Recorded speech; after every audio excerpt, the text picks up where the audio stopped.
Hey Pussynet, new little video. On this one we're going to talk about chest pain. So it's a very common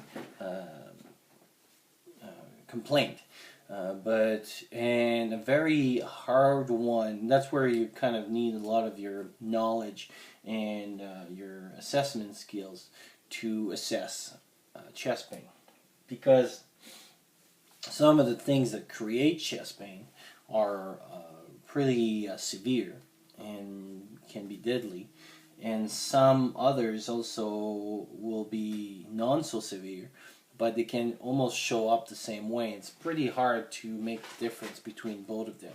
So I wanted to have a chat on the subject. So let's start. So a lot of the people will complain with chest pain either over here or epigastric pain. So epigastric pain means like when you have your belly button right over here. So if you have your belly button right there, just above, so below, kind of in this space over here, is what we call the epigastric pain. So it's the region of the stomach. The abdomen is separate in different compartments, and that's the epigastric zone. So that means that's why they have epigastric pain. So we'll talk about both of them, just and stuff. Many systems are there. I mean, you have your heart, you have your stomach, you have your lungs. Other stuff can also show up over there. So there's a lot of things around there, and there's a lot of muscles, because obviously you have your chest and stuff. And so there's a lot of things that can create chest pain. What is really important is to rule out the big stuff. And when we're talking about the big stuff, we're talking about MI, P's, esophageal rupture, and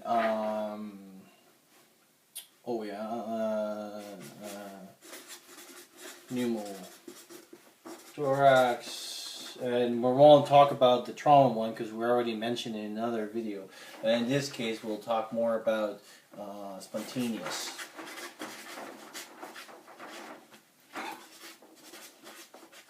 Those are the big ones that would be like killers.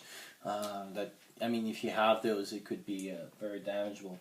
A lot of those. That's why when if you come to the hospital with chest pain, we'll try to rule those ones. The advantage of a hospital versus a self-reliance situation is that in the hospital we would have blood works, ECGs, electrocardiograms, and things like that to kind of rule out CTs, CAT scans, X-rays.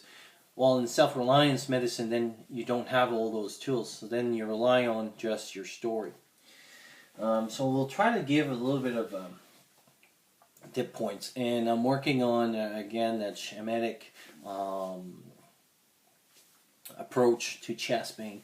And once it's finished, I'll post it, attach it to this video, and how to approach it. But basically, those are like the four big ones that would be killers. There's another one, it's the fifth one, but you would have other symptoms with that. Would be a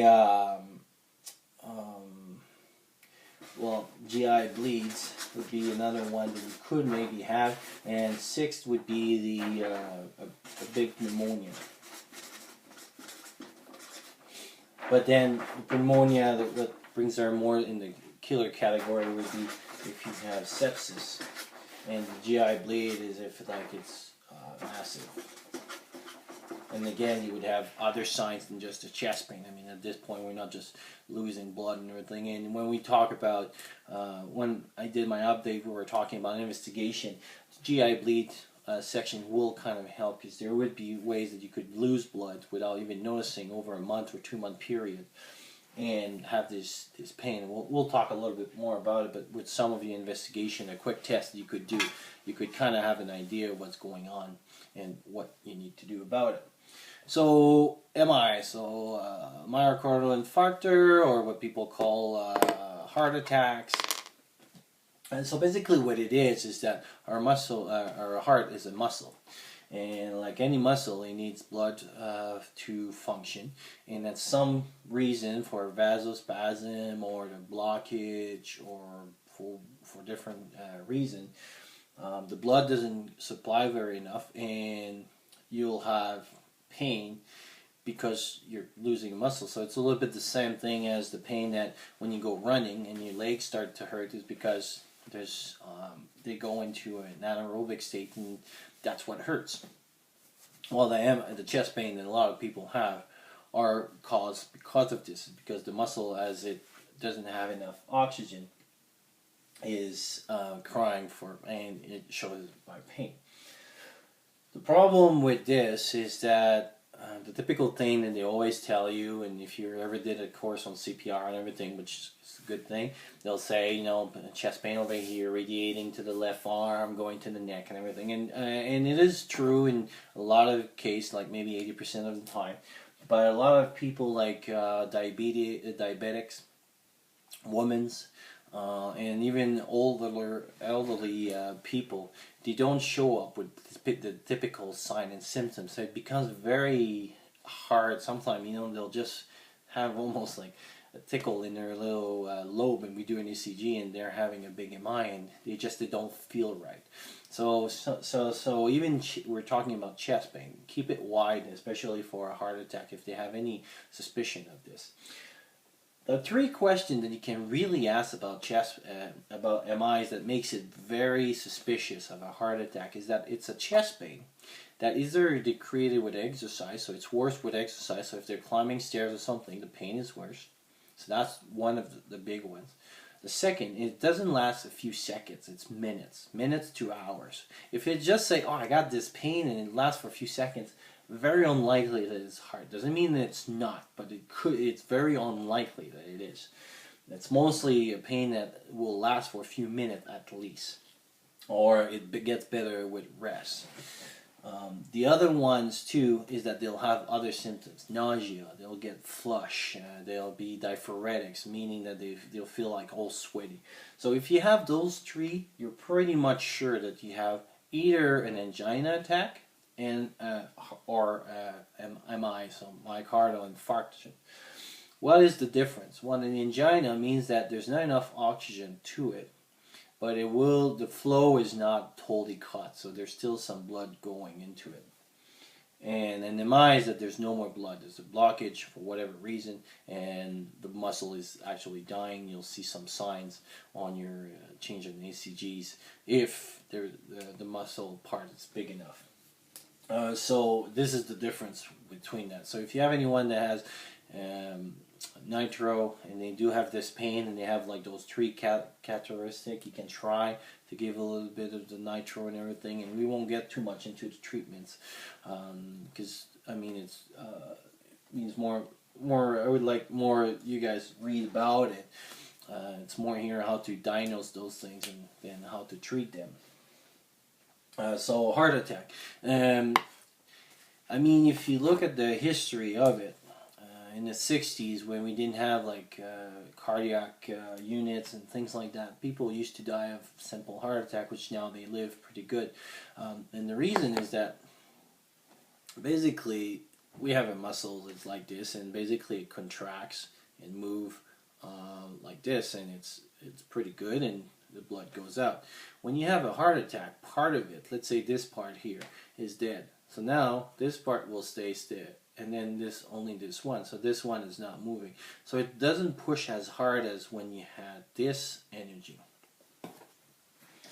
Well, now when we do this, we do a whole bunch of tests, and we can know which part of the heart is not working properly, and we can give some medication to mediate that, or what we call remodeling the heart. So that means that instead of this part, maybe this one will go harder, and then we'll compensate for this other one.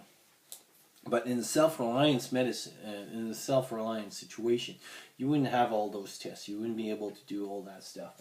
So if you have someone that's suspected of a heart attack and you're not able to get to any because it takes about 6 or 7 hours. If you can get to a facility, then you could maybe do something. And obviously, as soon as you can evacuate it, that would be the best kind.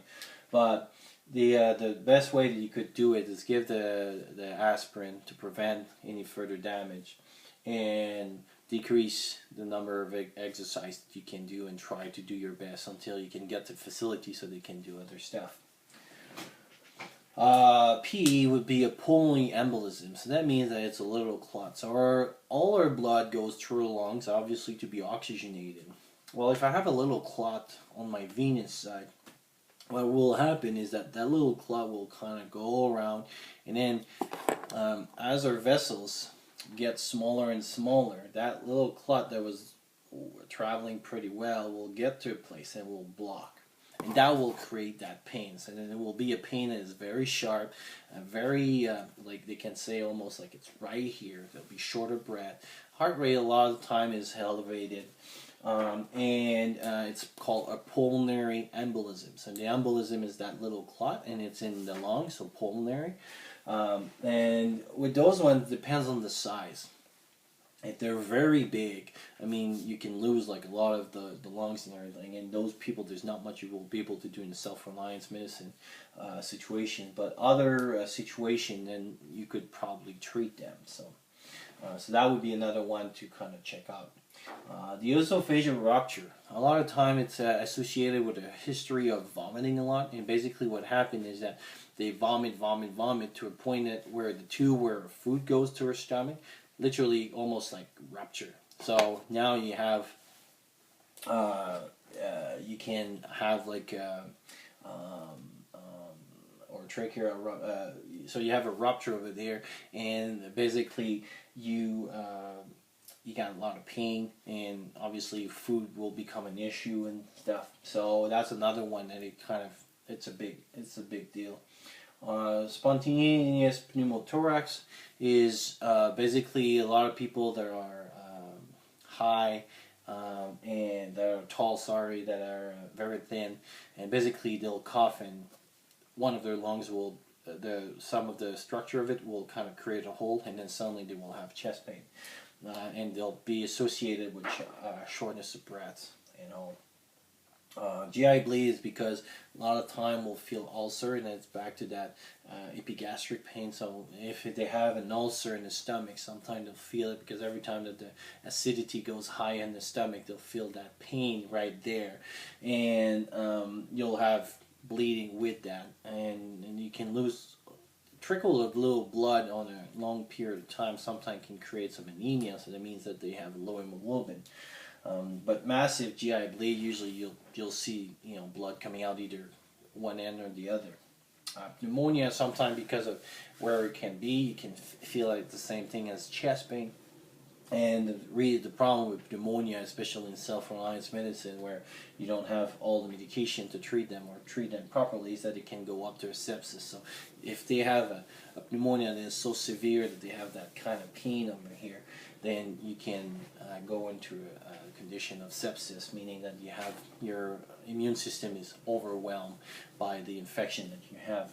So those are the big ones that you want to rule out. Obviously, there's the muscles. So if you've been overworked or you slept on the wrong side and everything, it'll be. But usually those ones will be what we call reproductive, meaning that if you press on it, the pain will you'll be able to say what the pain is.